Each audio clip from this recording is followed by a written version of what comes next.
إن الحمد لله نستعينه ونستغفره ونؤمن به ونتوكل عليه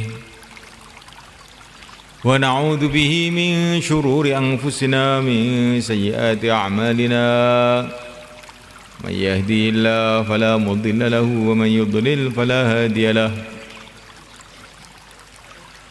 أشهد أن لا إله إلا الله وحده لا شريك له وأشهد أن سيدنا ومولانا وحبيبنا محمدا عبده ورسوله اللهم صل وسلم وبارك عليه وعلى آله وأصحابه والتابعين لهم إلى يوم القيامة أما بعد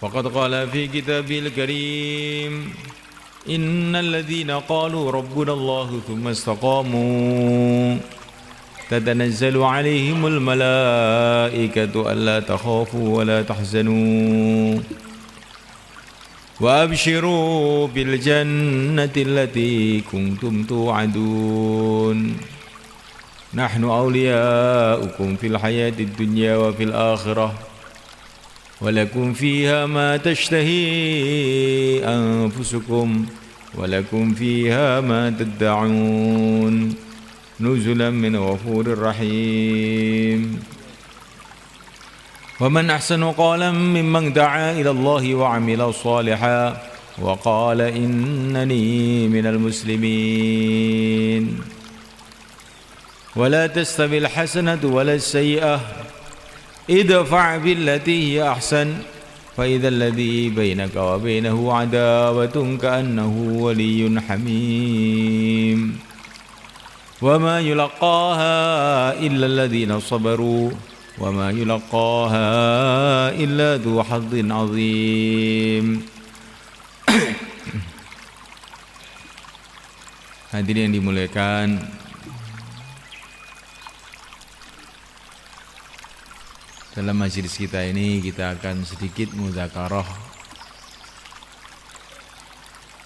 mengenai karunia Allah yang Allah berikan kepada kita,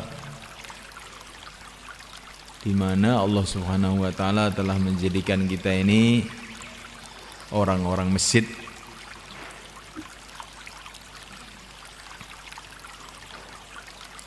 Masjid ini adalah Baitullah. Semua rumah yang ada di dunia ini milik Allah. Nggak ada yang bukan milik Allah. Kerikil satu saja yang bukan milik Allah nggak ada. Tapi yang oleh Allah dikasih nama Baitullah hanya masjid.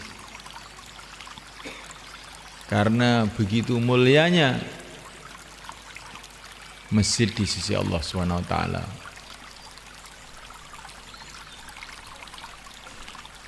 Begitu mulianya masjid itu di sisi Allah Subhanahu wa taala, sehingga kekasih-kekasih Allah, para nabi, para rasul, semua orang masjid.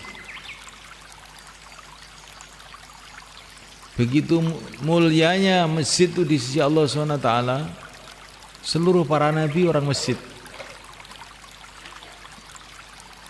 Nabi yang pertama, kakek kita, Mbah Nabi Adam alaihissalam, waktu itu sudah ada masjid, yaitu Masjidil Haram di Makkah Al-Mukarramah, dan beliau ibadah di sana. Begitu mulia masjid itu sampai yang disuruh bangun masjid itu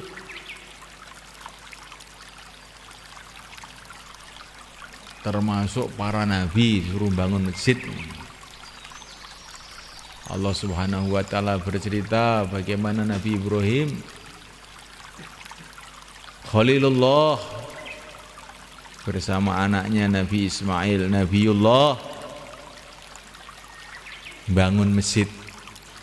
Wa idh yarfa'u Ibrahimul qawa'ida minal baiti wa Ismail Rabbana taqabbal minna. Nabi Ibrahim tukangnya, Nabi Ismail itu kulinya. Tukang, kalau tukang masjid itu begitu mulia di sisi Allah. Kuli walaupun kuli, tapi kalau kuli masjid itu Masya Allah sangat mulia di sisi Allah. Sehingga yang dipilih untuk jadi kuli masjid itu seorang nabi juga, Nabiullah Ismail alaihissalam, yang akhirnya menurunkan Sayyidul Anbiya, Nabi kita, Nabi Agung, Nabi Muhammad sallallahu alaihi wasallam.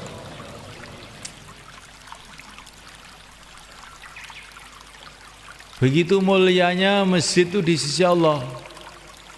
Sampai Nabiullah Ibrahim, Nabiullah Ismail pun diperintahkan untuk bersih-bersih masjid, ang tahhira baitiya lit-taifin wal 'akifin war ruk'i sujud. Walaupun cuma nyapu, itu kalau nyapu masjid itu beda, itu sangat mulia di sisi Allah. Ngepel, tapi kalau ngepel masjid ini perkara besar di sisi Allah SWT.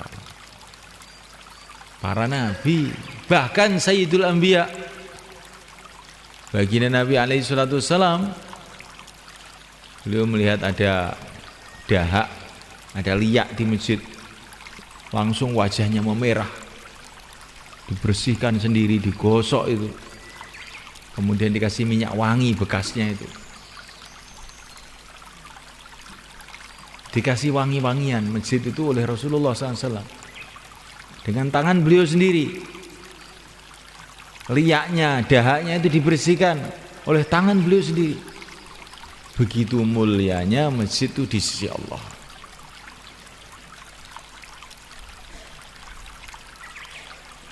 Nah, mulaikan Allah SWT, begitu mulianya masjid itu di sisi Allah, sehingga kita kalau masuk masjid disunahkan sholat tahiyatul masjid. Semua orang-orang yang ada kaitan dengan masjid, orang-orang mulia di sisi Allah. Dalam satu hadis dikatakan, masjid itu ada tiang-tiangnya, ada cagak-cagaknya. Julasa'uhumul malaikah, teman duduk mereka itu adalah para malaikat. Itu cagak-cagak masjid itu, maksudnya orang-orang yang istiqomah di masjid, orang-orang ahli masjid, orang-orang yang rajin masjid, itu cagaknya masjid namanya. Cagak masjid itu kan itu cagak itu juga berharga juga, tapi cagak masjid yang dimaksud di sini ini adalah orang-orang yang istiqomah di masjid. Kalau mereka pergi kemana-mana, para malaikat-malaikat itu pada mencari-cari, kemana ini dia, kemana ini dia. Kalau mereka sakit, malaikat-malaikat pada menjenguk ke rumah-rumahnya. Ini orang-orang yang istiqomah masjid itu. Ada seorang sahabat sakit,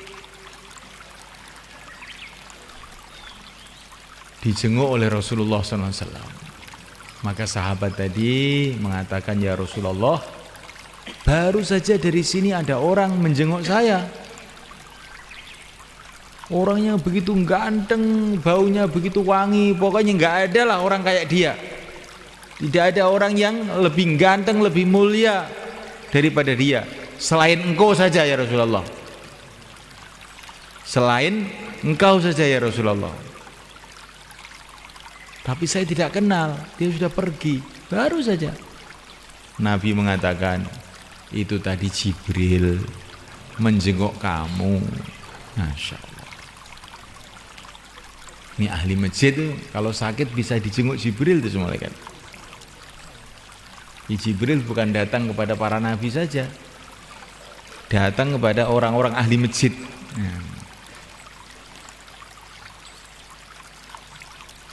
Nah, mulaikan Allah Subhanahu wa taala, wa in kanat indahum hajah a'anuhum.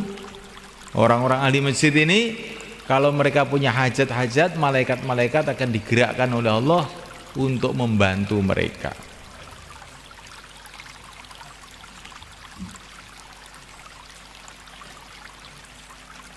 Jadi kalau kita ingin pembantu dari para malaikat, jadikan diri kita ini ahli masjid.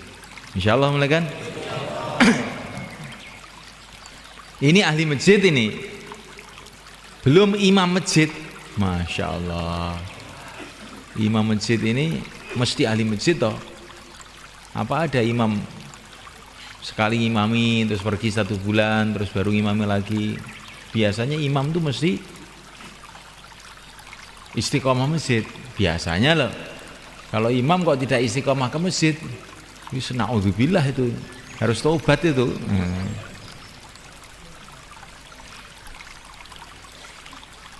Imam masjid ini semuanya kan kedudukan yang sangat-sangat mulia di sisi Allah. Sehingga imam masjid yang pertama itu adalah yang mulia baginda Muhammad SAW. Maka kata para ulama, kalau saya itu ngimami itu baru berdiri di tempat pengimaman itu sudah merinding saya. Kenapa? Karena dulu yang berdiri ngimami ini Rasulullah. Lah kok terus saya yang ngimami? Sebetulnya betul-betul tidak pantas. Tapi apa boleh buat ya, memang adanya kayak begini ya. Di kita ini kalau ngimami itu harus hati-hati itu. Bukan ngimami baru pulang dari sawah krobiak-krobiak. Nah, bajunya nggak ditata ya. Keringetnya ambune cik penguk ya. Ngimami masjid ya. Muacane pletot sisan ya. Yang cara Jawa mau nih, kajeng sing Indonesia ben ngerti gitu. Ini khusus wong Jawa, padha Jawane kan mboten ana apa to. Rada di niki napa mboten nyeneni lho niki namung niki ngomong dhewe istilahnya. Tapi dirungokne wong, ngomong dhewe dirungokne wong. Jenenge dadi imam niku nggih sing rada pokro ngoten to, gitu. Sayyidina Abdullah bin Mas'ud itu kalau ngimami itu ya pakai pakaian yang layaknya jadi imam. Bukan ngimami pakai celana edel-edel. Imam opo mau menghadap pada Allah, mewakili Rasulullah kok kayak begitu gimana? Pakai pakaian yang terbaik untuk ngimami itu. Pakai wangi-wangian yang terwangi untuk ngimami itu. Karena dalam satu hadis dikatakan kalau imam itu tidak disukai sama makmumnya, itu nanti sholatnya nggak bisa naik ke langit. Jadi imam itu harus punya penampilan yang disukai oleh makmumnya. Imam itu harus punya akhlak yang disukai oleh makmumnya. Imam itu usahakan punya bacaan yang disukai sama makmumnya. Tapi syaratnya makmumnya yang benar loh. Ini bukan taraweh. Sukanya makmum saya itu yang cepat, Pak. Yasin, Allahu Akbar. Alif Lam Mim, Allahu Akbar. Oh. Nah iki kok ngimami kok ngono piye? Nah, senengane ngoten niku, dadi kok nyenengne wong jarene. Iki seneng lha wong nek seneng ra bener aja dituruti, nggih. Seneng sing bener. Wong sing panjen pengen ngibadah suwane ngersane Allah tenan. Mboten wong-wong ora genah dituruti rusak kabeh akhire. Kajian dipun muliakan. Jadi malaikat Allah Ta'ala imam itu harus usaha punya sifat-sifat yang disukai oleh makmumnya. Itu penting semuanya kan. Tapi kita buat yang demikian itu bukan karena makmumnya, bukan karena orang, tapi karena mencari ridha Allah.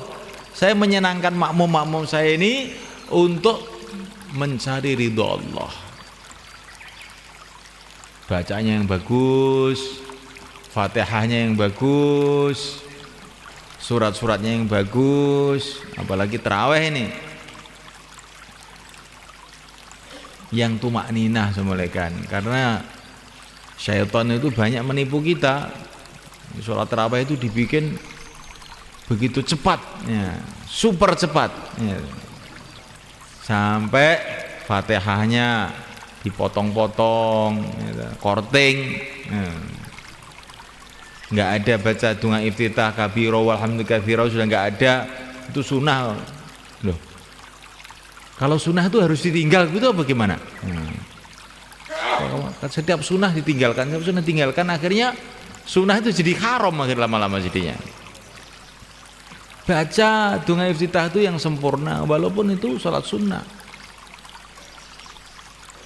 Kalau tidak kita usaha menyempurnakan sholat kita, akhirnya perasaan kita ini beribadah tapi tidak ada nilainya beribadah di sisi Allah.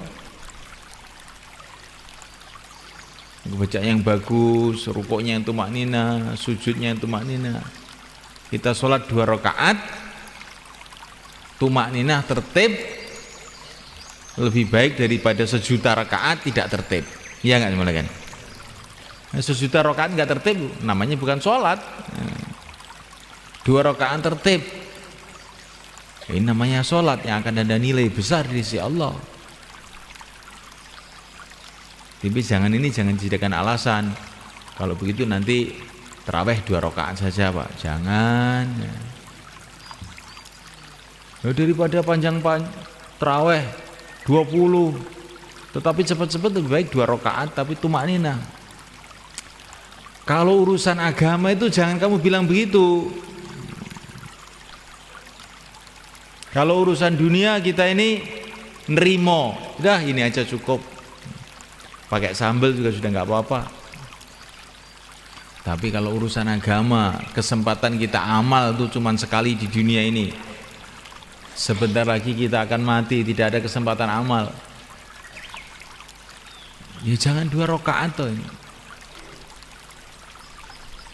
Orang-orang dulu semua kan, ulama-ulama dulu, para tabi'in, sholat itu bukan Ramadan ini ratusan rakaat tiap hari, sholat sunnah itu bukan Ramadan itu. Sebagaimana kita baca dalam kitab taklim itu, bagaimana Sayyidina Ali Zainal Abidin, ini cucunya Rasulullah, anaknya Sayyidina Husain, sholatnya sehari semalam ini bukan Ramadan, 1000 rakaat. Apa kita ini nggak malu kalau kita ini ngaku mengikuti para ulama-ulama, mengikuti orang-orang soleh? Ramadan kok terus minta korting, itu bagaimana?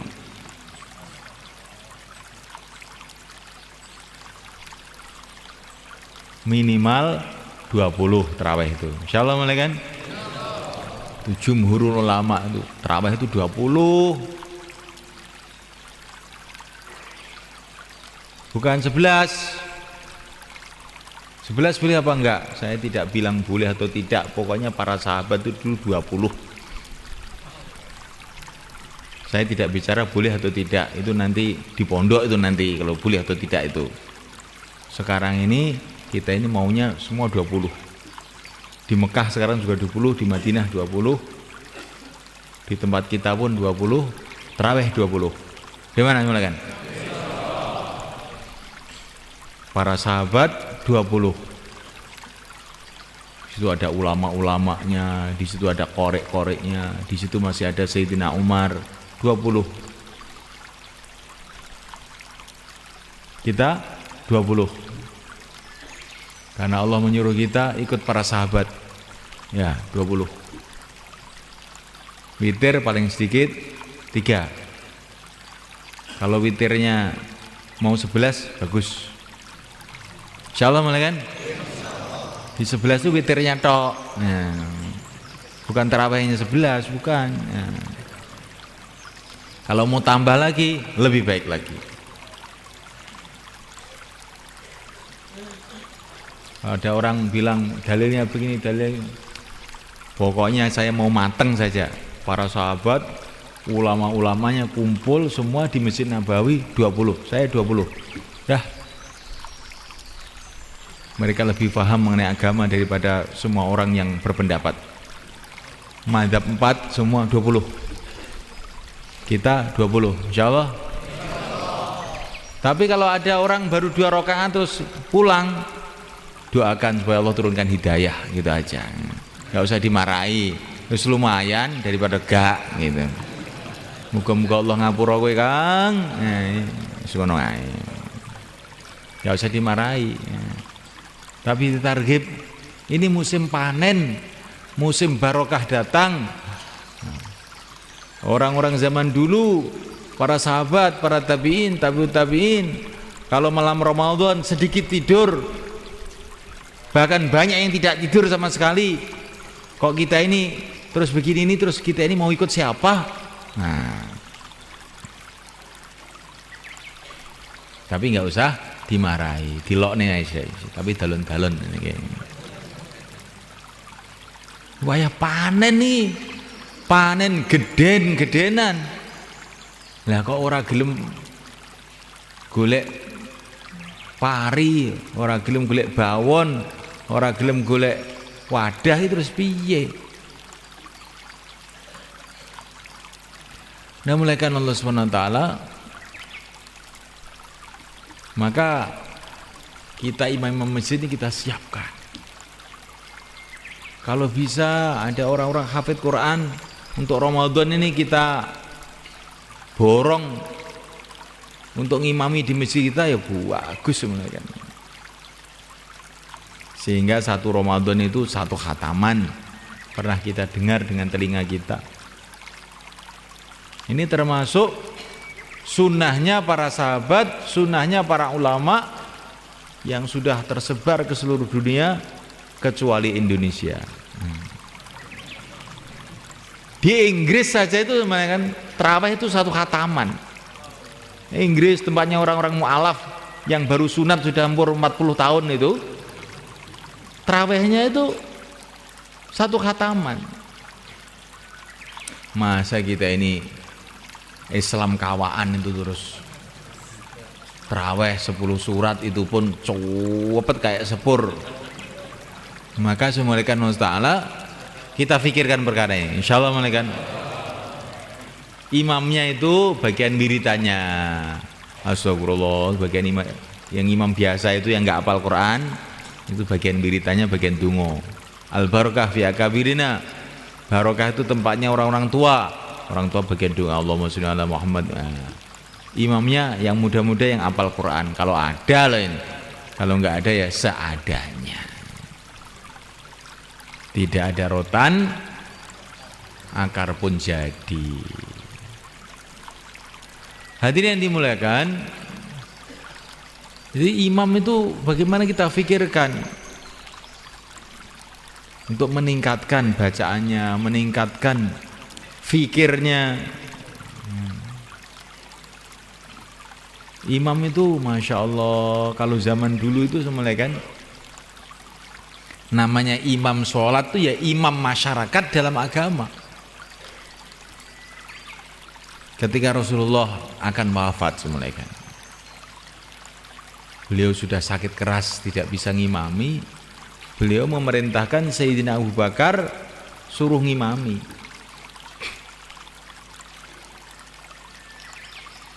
Maka setelah Rasulullah dipanggil oleh Allah, para sahabat ini musyawarah. Sekarang pimpinan masyarakat Islam ini Rasulullah sudah dipanggil oleh Allah. Terus sekarang yang memimpin masyarakat ini siapa nih? Kan masyarakat harus ada pimpinannya. Maka para sahabat mengatakan, lah yang suruh ngimami itu Abu Bakar, ya yang mimpin masyarakat ya Abu Bakar. Itu cara pikirin sahabat. Jadi imam sholat tuh bukan hanya imam sholat, imam kehidupan masyarakat. Jadi contoh untuk memimpin masyarakat, menuntun masyarakat menuju kebaikan, menuju ridha Allah. Maka dalam hadis dikatakan al-imamu dhamin. Imam itu menjamin. Kalau katanya orang ahli fikih, al-imamu dhamin itu Kalau ada makmum ketinggalan, makmum masbuk itu, maka dia tidak sempat baca Fatihah langsung ikut rukuk, maka bacaan Fatihahnya ditanggung sama imam.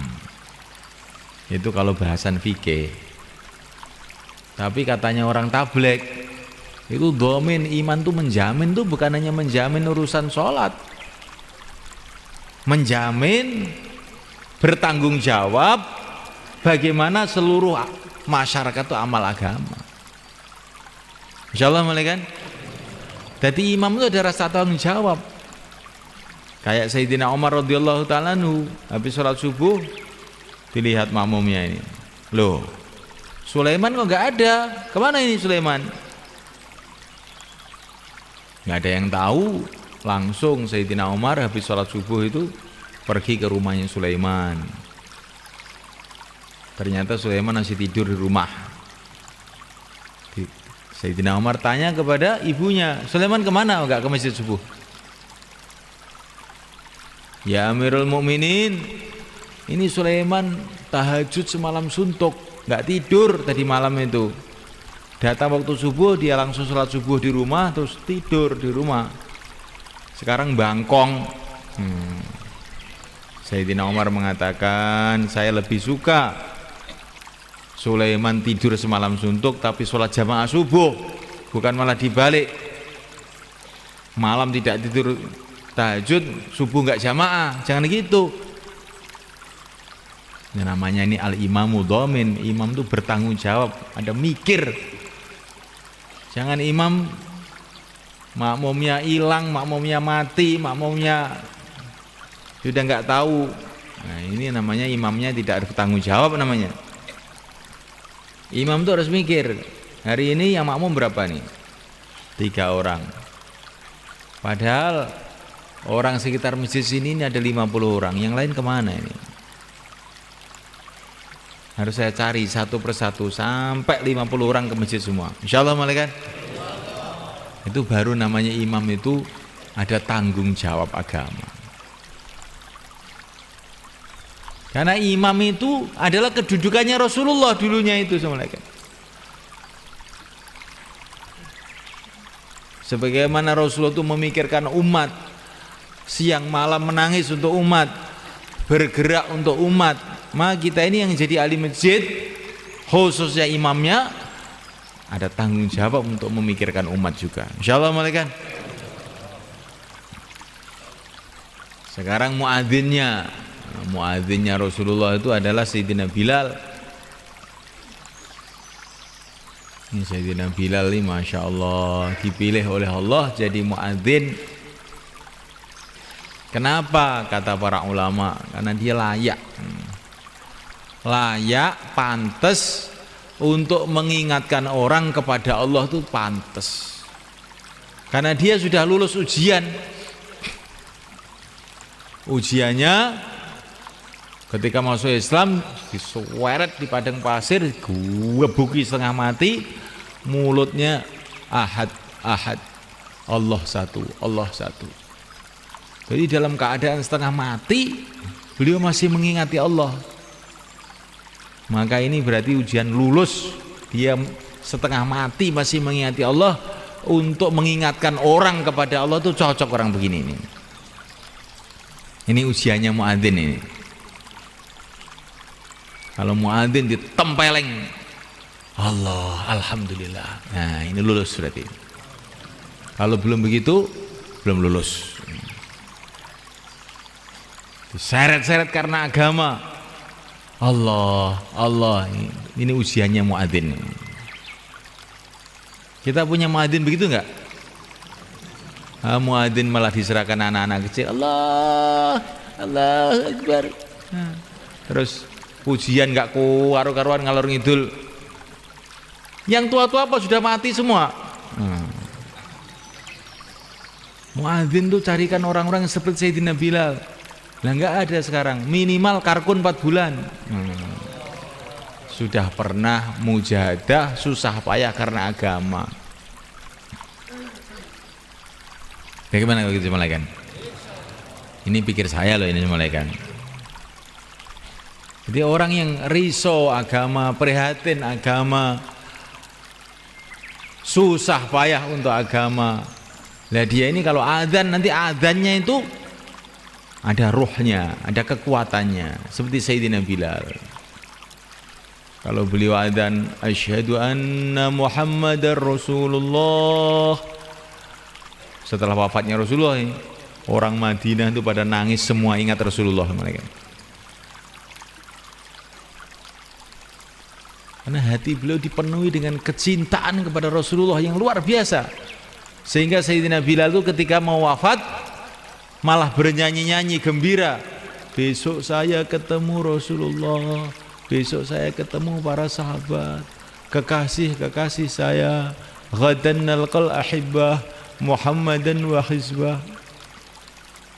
Makanya kalau dia mengucapkan asyhadu anna Muhammadar Rasulullah, geger Madinah itu geger.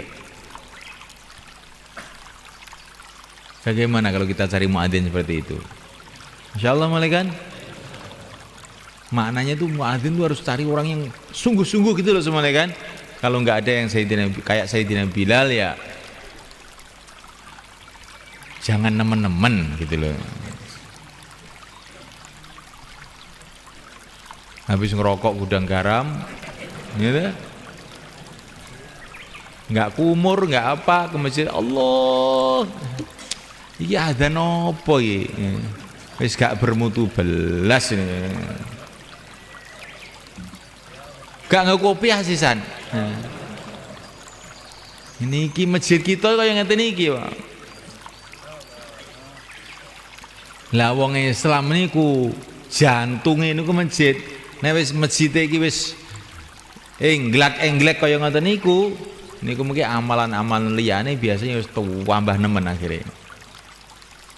Di masjid iki imame medendeng, muadzine medendeng, makmume tenanan. Nah insyaallah masjid itu di asbab hidayah sehingga nyedot tiang-tiang melebet teng masjid, ngibadah teng masjid, ndamal amalan teng masjid. Insyaallah mungkin. Jadi masjid itu kenapa tidak bisa menyedot itu? Karena amalan di masjid itu lemah. Kalau amalan di masjid itu kuat, orang itu akan kesedot ke masjid, nggak bisa tidak.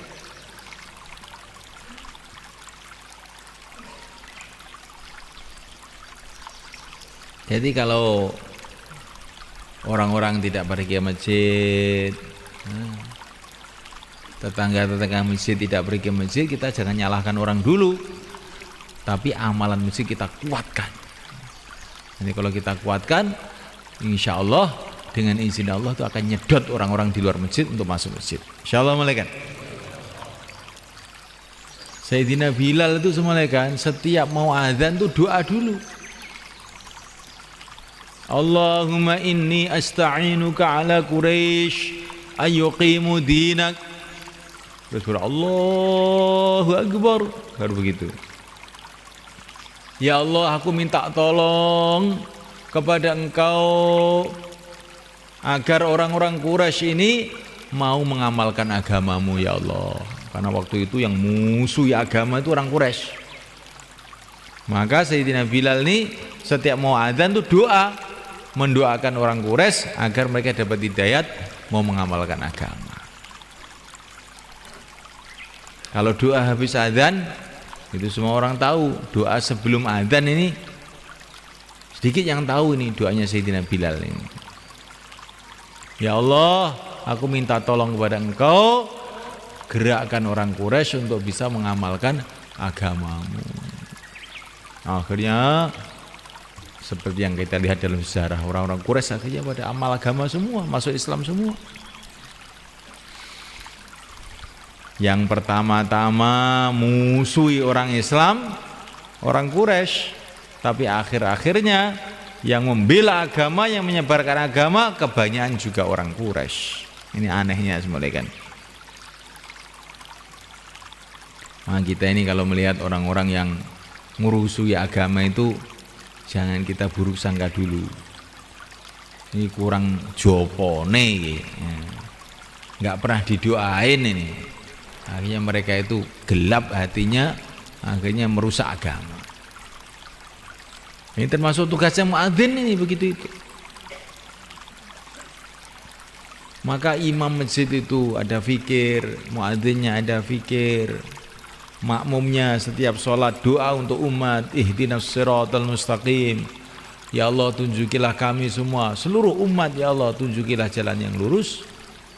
Baru masjid kita ini akan jadi baik mulaikan. Insyaallah mulaikan. Sehingga masjid kita ini akan menyedot orang-orang yang Allah kehendaki sehingga mereka jadi orang-orang baik, jadi ahli-ahli masjid. Dan sehingga orang itu masuk ke masjid seperti tebu masuk pabrik glodok gitu sebenarnya. Asalnya tebu, jelek, bosok, macam-macam, masukkan ke pabrik glodok, diproses itu, tahu-tahu jadi gula pasir yang bagus, yang mahal, bisa dijual ke seluruh alam. Begitulah masjid. Kalau masjid amalannya baik, seperti pabrik gula yang baik itu, maka orang-orang yang buruk-buruk masuk masjid, keluar masjid sudah berubah jadi orang-orang baik. Nah mulaikan, ini para sahabat, orang-orang yang paling mulia di sisi Allah SWT. Di mana mereka dididik? Di pondok mana mereka dididik? Di madrasah mana mereka dididik? Mereka dididik di masjid mereka. Dipraktekkan di rumah-rumah, di kampung-kampungnya. Ini pendidikan pertama. Sejarah pendidikan pertama itu adalah masjid yang telah berhasil mendidik para sahabat. Telah berhasil mendidik pimpinan-pimpinan yang paling baik di dunia. Sayyidina Abu Bakar, Sayyidina Umar, Sayyidina Utsman, Sayyidina Ali. Di mana dididik? Bukan di Fakultas Sosial Politik, di Masjid Nabawi, masjidnya Rasulullah SAW. Berhasil membuat panglima-panglima yang terbaik. Sayyidina Khalid bin Walid, Sayyidina Sa'ad bin Waqqas, Sayyidina Zubair bin Awam, panglima-panglima paling baik di dunia, paling sukses di dunia. Di mana dididik? Di masjid. Mendidik dermawan-dermawan yang paling baik di dunia. Sayyidina Utsman bin Affan, Sayyidina Thalhah ibn Ubaid, Sayyidina Sa'ad bin Ubadah, Sa'ad ibn Mu'ad. Yang kalau sedekah itu semuanya kan karungan emas, bukan karungan beras. Emas itu karungan itu kalau sedekah itu. Kok bisa rela itu dididik di mana mereka? Dididik di masjid. Ulama-ulama yang istimewa-istimewa. Sayyidina Abdullah bin Abbas, Sayyidina Abdullah bin Mas'ud, Sayyidina Ali bin Abi Thalib. Dididik di mana? Dididik di masjid. Bahkan zaman setelah itu Al-Imam Asy-Syafi'i, Al-Imam Malik, dan ulama-ulama pada zaman itu kebanyakan itu dididiknya itu di masjid. Jadi masjid itu punya sejarah yang luar biasa semuanya kan. Didik pimpinan, didik ulama, didik aulia, wali-wali besar zaman dulu semua adalah didikan masjid semuanya kan. Nah kira-kira itu masjid yang mampu mendidik seperti itu. Apa masjid yang terawihnya Yasin, Allahu Akbar itu semuanya kan. Nah ini tempat saya itu tidak ada yang hafal Quran itu gimana. Nah, makanya anaknya aja sekolah SMP SMA, imam masjid anaknya kok ngapalin Quran. Insyaallah kan. Pegawai negeri anaknya pengen jadi pegawai negeri. Tentara anaknya pengen jadi tentara. Saya kira imam masjid anaknya pengen hafid Quran. Ben masjidnya makin meningkat sehingga masjid jadi tempat tarbiyah, tempat pendidikan bagi umat.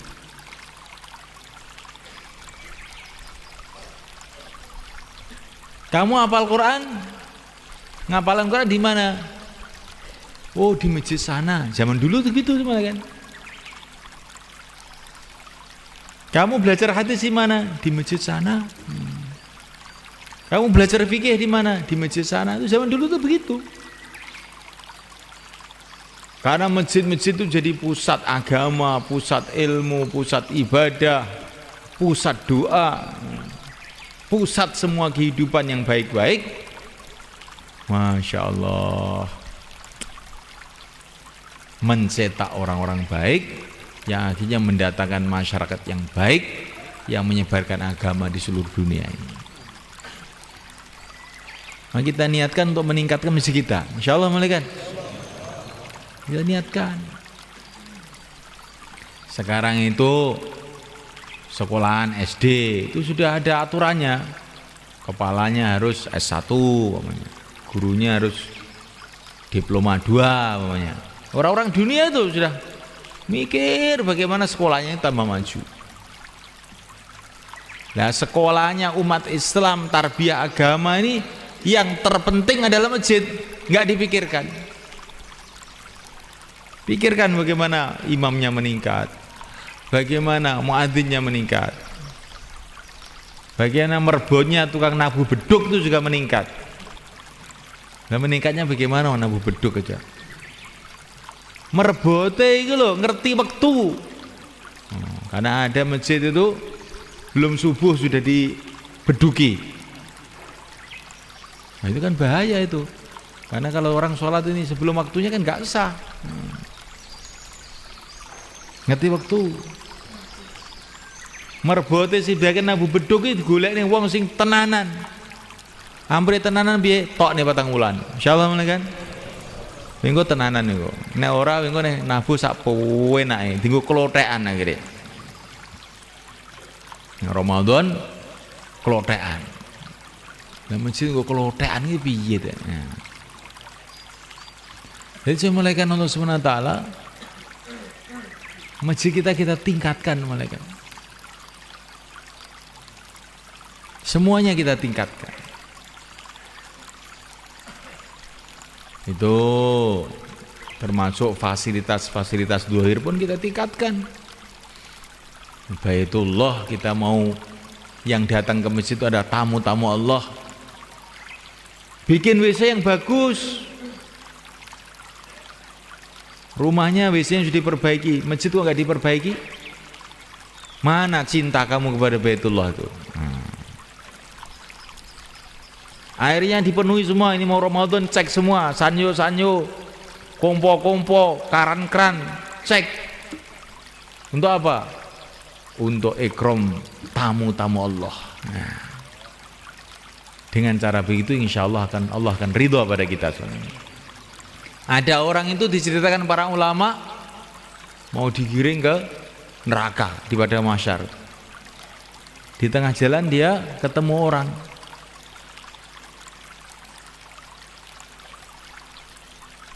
Hei, tolong saya. Siapa kamu itu? Saya kan pernah menolong kamu ngambilkan air wudhu dulu di dunia itu. Doakan saya supaya saya tidak jadi dikirim ke neraka. Kamu ingat enggak? Oh iya ingat. Kamu yang bagian nimbo itu ya? Iya. Oh ya, saya doakan. Ya Allah, ini dulu menolong saya untuk sholat ya Allah di dunia. Ampuni dia, jangan dikirim ke neraka. Nah, ini diampuni oleh Allah, enggak jadi kirim ke neraka, kirim ke surga.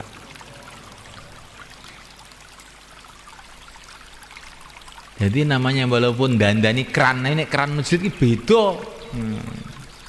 Walaupun bersihkan WC, tapi kalau WC masjid itu lain itu. Dibersihkan WC-nya, keran-kerannya dibersihkan, airnya disempurnakan. Sehingga tamu-tamu Allah ke masjid itu jadi seneng, gembira. Insyaallah malaikat. Kalau tamu datang ke rumah kita, kita suguh. Kita kasih makan, kita kasih minum. Nah kalau tamu Allah di Baitullah itu kalau kita kasih makan itu baik enggak kira-kira? Baik enggak soal malaikat?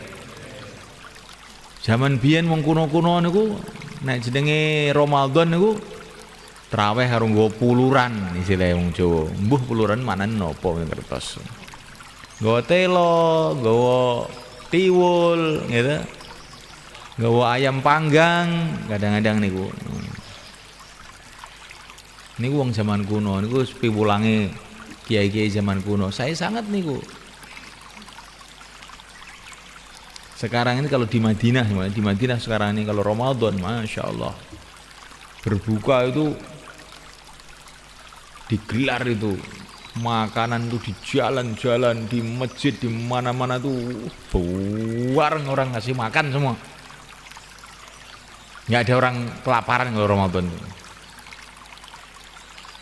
Ya, kalau masjid-masjid kita ini kita hidupkan suasana seperti itu gimana? Itu kalau habis asar itu digelar sufroh yang panjang, ayam goreng ada di situ, doro goreng ada di situ, gitu. Rujak ada di situ. Kenapa ini kayak mau mantu saja? Ini memang mantu, bukan hanya mantu, lebih dari mantu ini. Ini rasa gembira kita bulan Ramadan, rasa gembira kita datangnya tamu-tamu Allah. Qul bi fadlillah wa bi rahmatihi fa bidzalika falyafrahu. Gembira karena agama itu perintah Allah. Di antara bentuk gembira tempe goreng, ya. Panggang goreng, kok panggang goreng apa ya? Pokoknya makanan yang enak-enak taruh di masjid. Kita sudah mikir begitu belum ini? Sudah insyaallah? Oke, ngoten Pak. Peningkatan Ramadan tahun ini mboten kados biasa nih. Mungkin nek bengi wong budhe maca Quran darus niku. Tapi niku diseleksi, ditata. Sing maca ki ya sing wacanane rada lurus to. Aja maca ning speaker plewetat-pletot yo ngrusakne kuping niku mengke. Nggih. Lah enten namung niku lho. Lah iya makane yo siap-siap mulai saiki. Ditata sing maca Quran apik niku kon maca Quran gitu. Setengah-tengah maca Quran, kopi jahe niku dugi gitu.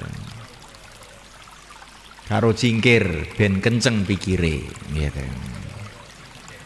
Insyaallah Bang nggih. Nggih. Jadi masjid niku sing ketok makmur ngono Pak. Nek Ramadan lampu nih ditambah. Zaman Sayyidina Umar niku Ramadan niku lampu-lampu masjid ditambah. Sayyidina Ali niku zaman Sayyidina Ali ini. Niku sing mulai zaman Sayyidina Umar. Ya. Masjid-masjid padha padang kabeh. Terus Sayyidina Ali ningali masjid padha padang. Iki biyen sing mulai ngene iki Umar. Ya Allah, jenengan padangaken kuburane Umar, keranten Umar wis madang nih masjid-masjid teng pundi-pundi panggonan. Jadi Ramadan itu rada beda. Sing biasane 5 watt masjid niku kayak 50 watt. Biar untuk padang melek ngoten nggih. Niku 50 watt jingklonge akeh sisan gitu. Wis ngalamat ngantuk ini mungkin. Dipadangi masjid niku nek Ramadan. Insyaallah Bang nggih. Pokoke Ramadan ini istimewa. Kami ngentokne watt kan nggih. Ngentekne dhuwit ben. Dhuwit entek yo ben kanggo bangun akhirat. Insyaallah Bang nggih. Ben tau korban kanggo agama. Ben ning manah enten greget, ya Allah jenengan maringi kula rezeki. Nah niki Ramadan. Rezeki niki sayang panjenengan, kula gunane ke masjid panjenengan. Sing karpet-karpete masjid wis elek-elek gitu. Sing wong nek sujud mboten betah karo ambune karpete niku. Ganti Ramadan niki. Insyaallah Bang nggih. Ganti sing anyar. Mboten saged tuku sing anyar. Karpet sinau omah diumbah kayak masjid. Kanggo Ramadan. Engko nek bar Ramadan gak usah digo mulih nek. Insyaallah Bang nggih. Iki jenenge kita ki Ramadan ki tenanan. Ramadan barang kok karpet melengkung ambune ra karuan. Ini Ramadan piye kaya ngene iki? Kaya senten Gusti Allah niku Maha Sugih. Allah nek ngresake ndadekne masjid di saka emas nih gampil mon ya Allah. Tapi Allah ning nguji kita, cintamu ning Allah ki sepira? Cintamu ning agamaku ki sepira? Niku lho, Allah ning nguji kita. Allah mboten perlu kali duit kita. Allah mau sugih. Tapi kita ini diuji sepira? Buktine cintamu ki sepira? Buktine iki iman ning akhirat ki sepira? Dan niki Ramadan niki kita ketinggalaken dengan kersane Allah. Insyaallah Bang nggih. Masyaallah. Ditarghib jamaah-jamaah masjid ditarghib nek Ramadan niki nyambut gaene rada disuda. Nek biasane kowe esuk teko ngasar Ramadan nduk suda lah teko dhuwur wis leren. Nek iso ngoten niku. Terus ndang turu sehingga bengi iso tarawih, iso tahajud melek tenanan. Insyaallah Bang nggih. Nah nek kita niki Ramadan awan ning sawah terus sampai teko ngasar. Ya insyaallah nggih karek ngantuke mengi dalu niku. Sehingga mboten ngrasane kenikmatane Ramadan niku mboten krasa. Amal agama ini dimulaikan Allah Ta'ala akan terasa nikmat tuh karo komplit. Seperti masakan itu, ada nasinya, ada sambelnya, ada kerupuknya, ya, ada ayam gorengnya, ya. Terus piringnya juga bersih, makannya hanya enak. Tapi kalau tidak komplit, ada nasinya nggak ada lauknya, cuman garam tok, nggak akan bisa dinikmati. Garam tok nggak ada nasinya, nggak bisa dinikmati. Semua sudah ada, tapi berambangnya nggak ada, nggak bisa dinikmati. Gulanya nggak ada, nggak bisa dinikmati. Begitu juga amalan agama, teman-teman. Kalau amalan agama ini komplit, nikmat agama ini. Tidak ada yang lebih nikmat, tidak ada yang lebih lezat melebihi agama. Sehingga para nabi siap mati karena agama.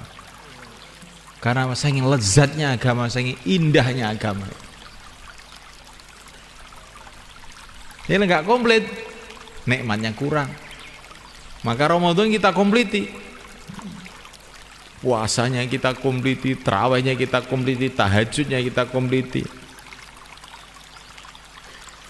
Sedekahnya kita kompliti. Suasana akhlak kasih sayangnya kita kompliti. Maka kalau komplit semua jadinya terasa nikmat Ramadan itu.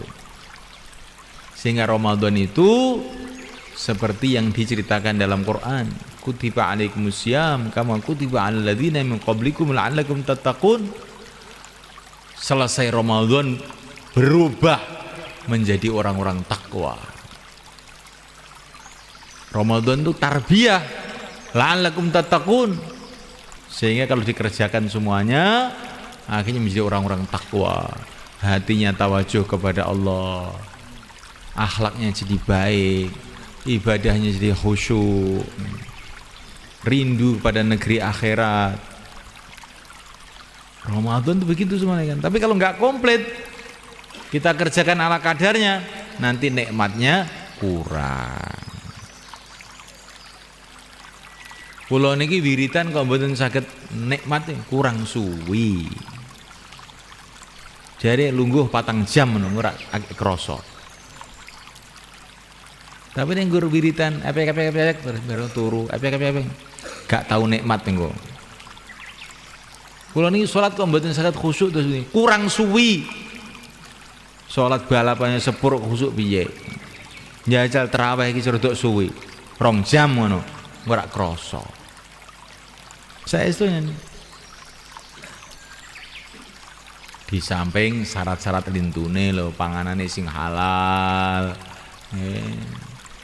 atine madhep tenan ning Gusti Allah. Di samping niku wektu didawakne niku penting. Napa mawon kudu didawakne. Khususnya Ramadan ini. Salate didawakne, tarawih didawakne, zikir didawakne, maca Qur'annya didawakne. Niki insyaallah badhe krasa kenikmatan ini.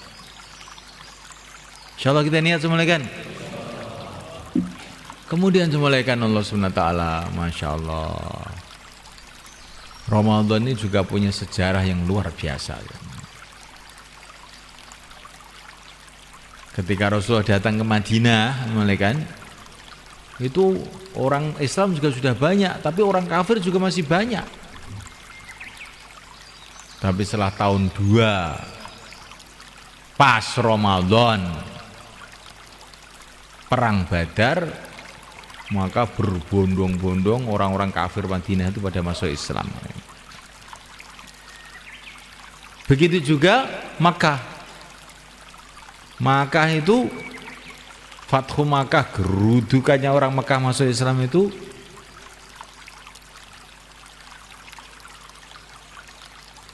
Assalamualaikum. Mbah, saya turun ya Mbah.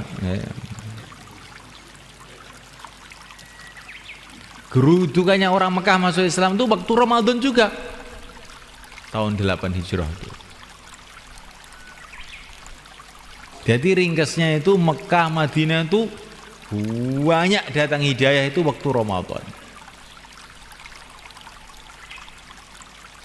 Ya ini apa ini maksudnya sebenarnya kan? Maksudnya bagus sekali kalau Ramadan itu untuk usaha hidayah untuk diri kita, untuk umat. Usaha hidayah itu pokoknya adalah usaha ajak-ajak, usaha dakwah itu Ramadan cocok. Hati manusia itu pada bulan Ramadan itu lebih lembut daripada sebelum Ramadan. Karena pada bulan Ramadan itu hati manusia itu setannya itu pada lari. Sehingga mudah didatangi hidayah. Maka jangan kita sia-siakan Ramadan ini untuk ngajak orang kepada kebaikan. Insyaallah malaikat. Jangan pula lupa doa. Masya Allah. Karena doa-doa waktu Ramadan nilainya berbeda. Khususnya waktu berbuka, waktu sahur, waktu kita ini lapar. Apalagi kita ini sedang lapar puasa, terus di sekitar kita itu ada orang-orang tidak puasa. Itu nilai puasa kita tambah tinggi. Malaikat-malaikat akan berdoa buat kita. Kan kita kan safar tuh waktu Ramadan, kadang-kadang safar ke Madiun, kemana. Di sana banyak orang tidak puasa umpamanya. Semoga tahun ini pada puasa semua. Justru itu akan meningkatkan nilai puasa kita sabar. Insyaallah malaikat. Nah mulaikan Allah SWT, pokoknya yang ringkasnya semulaikan kita syukurilah semulaikan. Kita menjadi orang-orang masjid, jadi khotim masjid. Sampai budaya di negeri Arab sana mulaikan. Budaya ini, saya tidak bicara sunnah tapi budaya. Di negeri Arab itu, kalau namanya raja itu, raja di Hijaz itu gelarnya itu bukan macam-macam. Di antara gelar yang paling mereka hormati itu Khatimul Haramain Asy-Syarifain. Khatim Masjidil Haram dan Masjid Nabawi. Jadi raja-raja itu gelarnya di sana itu pelayan masjid Mekah, pelayan masjid Madinah. Masyarakat itu tahu bahwa melayani masjid itu betul-betul satu perkara yang besar. Sampai di pintu Ka'bah itu ditulis Khatimul Haramain Asy-Syarifain. Nah, pelayan masjid Masjidil Haram, Masjid Nabawi. Jadi kita ini melayani masjid itu gembira, syukur, senang. Dan terus kita berpikir bagaimana masjid kita ini jadi sarana tarbiyah untuk semua orang yang masuk di masjid. Dan bagaimana masjid kita ini seperti Masjid Nabawi jadi penyebaran agama ke seluruh dunia. tersebarnya agama ke Jawa, ke Madura, ke seluruh Indonesia, seluruh dunia ini dimulai dari masjidnya Rasulullah SAW. Maka Wali Songo dulu itu heran, ajib itu mereka tahu betul itu, mementingkan betul urusan masjid. Ketika mereka mau bikin ibu kota di Demak, itu bukan bangun istana, bukan bangun kantor, bangun masjid. Itu Mbah Sunan Ngampel, Mbah Sunan Giri, Sunan Kalijogo, bareng-bareng bangun masjid Demak, sampai sekarang masih ada. Mereka itu ingin memberitahu kepada masyarakat Jawa ini, masjid itu penting. Insyaallah mulai kan? Masjid itu penting. Rasulullah di Madinah sebelum bangun rumah, bangun masjid. Bukan hanya itu saja, Nabi Adam belum datang ke dunia, sebagian riwayat mengatakan Allah kirim malaikat-malaikat bangun masjid dulu untuk persiapan kedatangan Nabi Adam. Jadi orang Islam dengan masjid ini sudah nggak bisa dipisahkan. Kita harus senang dengan masjid itu, senang.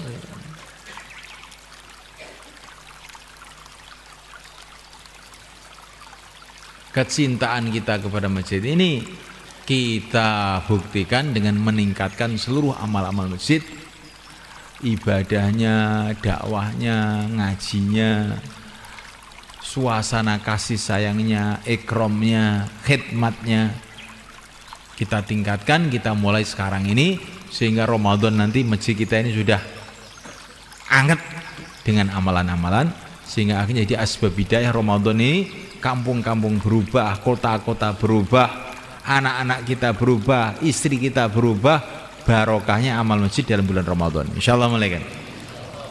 Untuk itu semulaikan ini ada dua kerja kita sekarang. Yang pertama kali, sebagaimana dulu para sahabat, ada sahabat muhajirin yang meninggalkan rumahnya, meninggalkan kampungnya untuk usaha agama. Yang kedua ada sahabat Ansor yang menolong, membantu orang muhajirin dalam usaha-usaha mereka. Tapi tidak ada Ansor kalau tidak ada muhajirin. Maka takmir-takmir masjid, merebut masjid, jadi Ansor yang baik. Nanti kalau ada tamu-tamu datang ke masjid, di ikram yang baik, dibantu program-program yang baik sehingga masjid kita bisa hidup 24 jam. Insyaallah malaikat. Kemudian malaikat ta'ala, kita harus membentuk orang-orang yang keluar masuk ke masjid-masjid untuk menguatkan amal-amal masjid itu. Ada yang keluar untuk menguatkan amal-amal masjid, ada yang menyambut di masjid-masjid untuk kerjasama. Nah kalau umat ini kembali seperti itu, seperti zaman sahabat, ada orang-orang yang bergerak untuk agama, ada orang yang mau membantu, akhirnya agama hidup. Kalau agama hidup, barokah datang dari semua arah. Ketentraman, ketenangan, barokah, ya, keamanan, kasih sayang akan wujud. Kalau agama diamalkan. Agama diamalkan mulainya dari masjid. Insyaallah mulai kan? Maka yang dari pertemuan imam masjid ini menyempatkan diri berapa hari saja, 4 bulan, 40 hari atau berapa hari saja untuk menyambut bulan Ramadan ini secara khusus, silakan berdiri ke selatan. Monggo. Jamaah yang sudah terbentuk ataupun yang belum niat, silakan berdiri ke selatan sana. Monggo.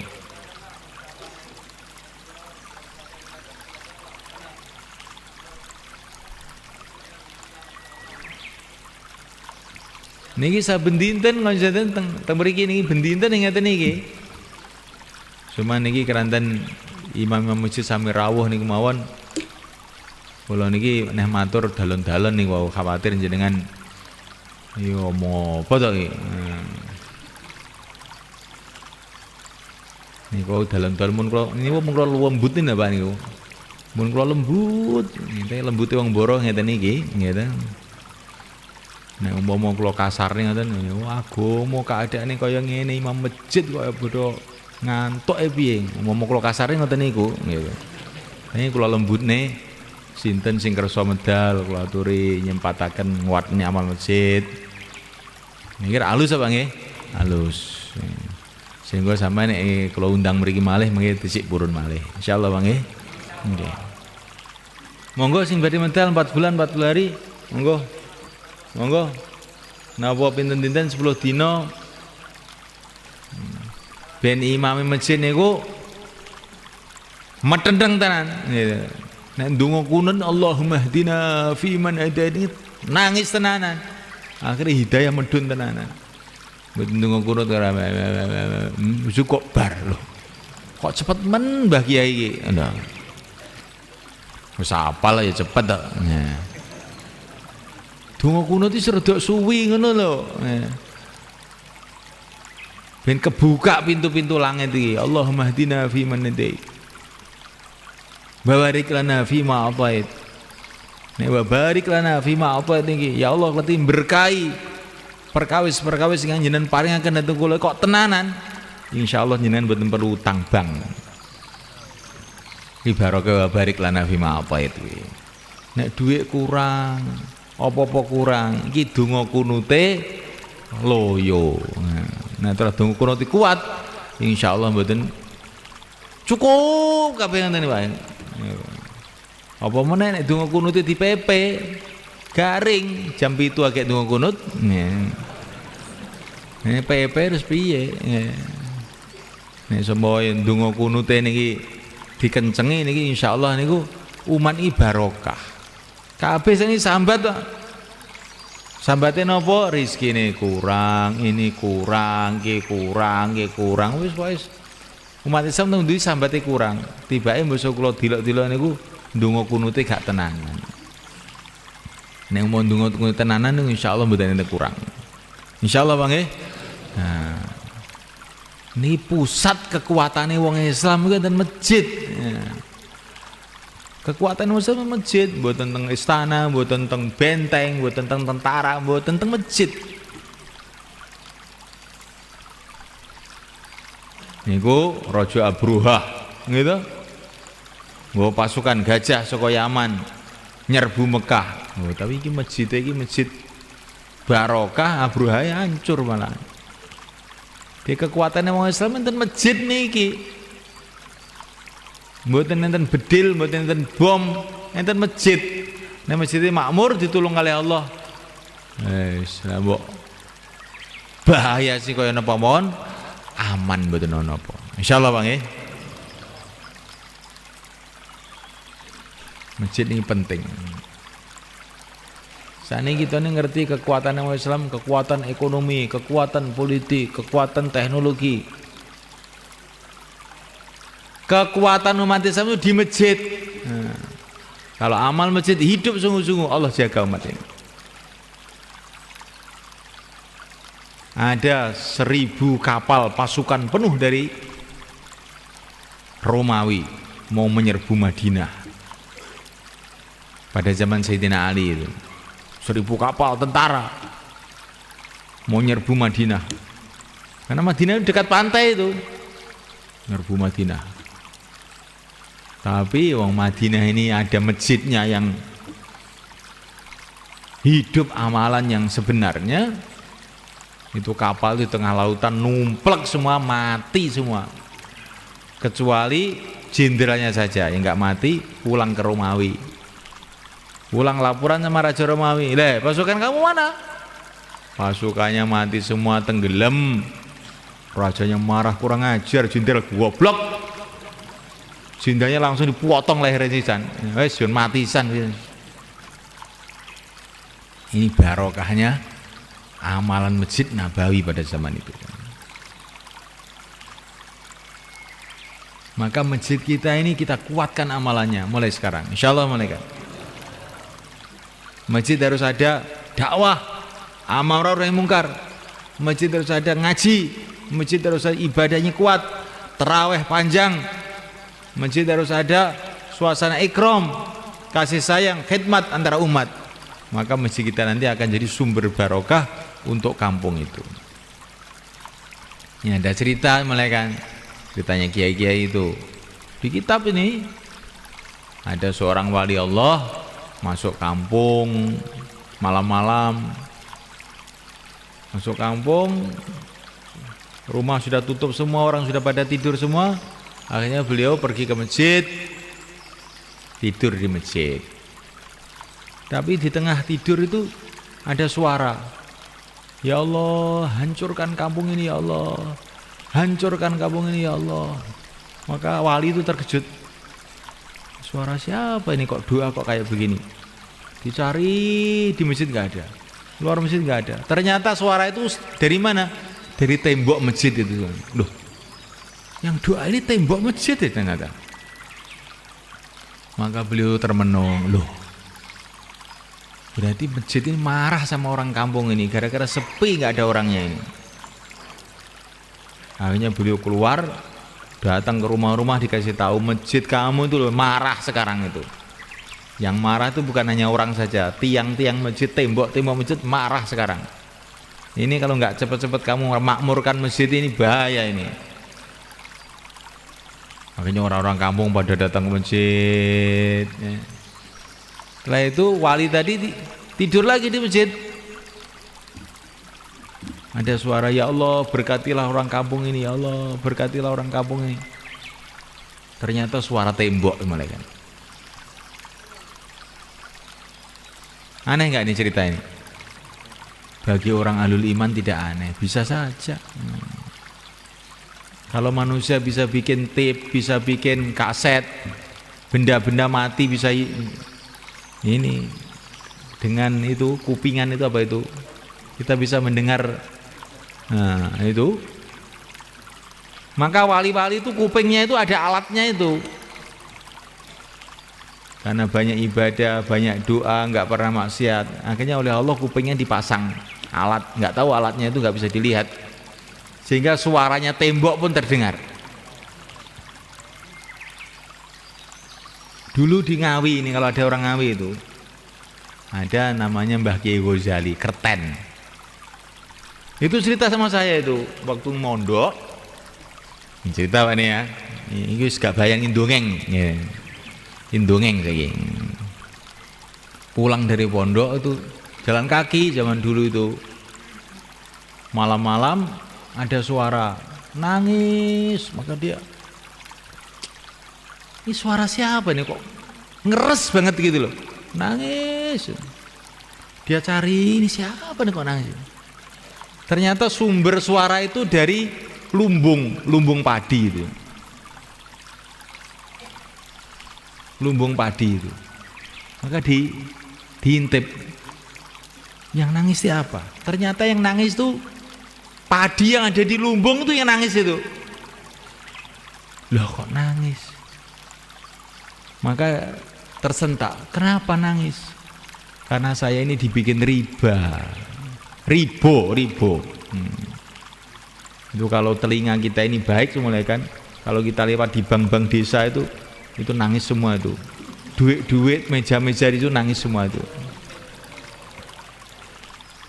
Nah, itu Mbah Ghazali itu mbah saya, cerita ini betul loh, ini bukan bohong saya ini, betul itu. Tapi sekarang ini karena kupingnya itu kopoan, ya, banyak maksiat, nggak bisa dengar-dengar yang gaib itu nggak bisa.